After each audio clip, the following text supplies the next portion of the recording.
السلام علیکم ورحمۃ اللہ۔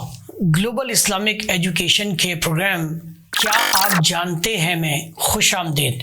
میں ہوں آپ کا ٹیچر محمد عمران غیاث۔ روزے سے متعلق فقہی مسائل کی آج دوسری کلاس ہے۔ آج کا سوال بہت سے لوگوں نے پوچھا ہے، تو دیکھتے ہیں سوال اور اس کا جواب۔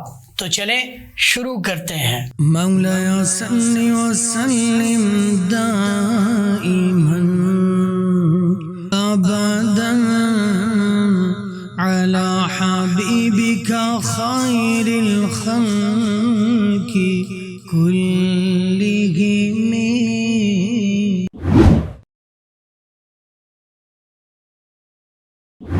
اگر روزہ دار کسی ایسے کمرے میں داخل ہو جائے جہاں لوبان یا اگربتی جل رہی ہو، یا روم سپرے کیا ہو، یا اپنے ہاتھ یا کپڑوں پر عطر لگا کر یا براہ راست عطر سونگھے، تو کیا اس کا روزہ برقرار رہے گا؟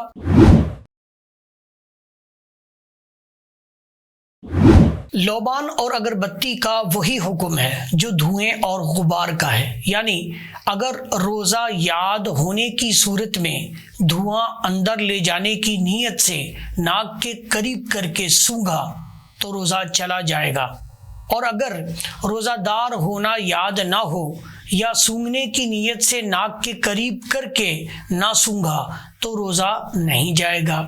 جبکہ روم سپرے کی کمرے میں پھیلی ہوئی خوشبو یا عطر سونگھنے سے مطلقاً روزہ نہیں جائے گا، خواہ ڈائریکٹلی سونگھا جائے یا انڈائریکٹلی، کیونکہ عطر سونگھنے سے کوئی ایسی مادہ شے لیکوڈ فارم گلے میں نہیں جاتی جو روزہ ٹوٹنے کا باعث بن سکے، بلکہ عطر سونگھنے سے ایسی ہوا اندر جاتی ہے جو کہ خوشبو سے معطر ہوتی ہے، لہٰذا اس سے روزہ نہیں ٹوٹے گا۔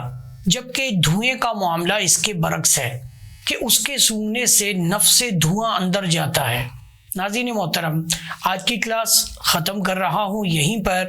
انشاءاللہ اگلی کلاس میں ہم اور آگے بڑھیں گے اور روزے کے حوالے سے مزید جدید مسائل فقہیہ سنیں گے اور یاد کریں گے۔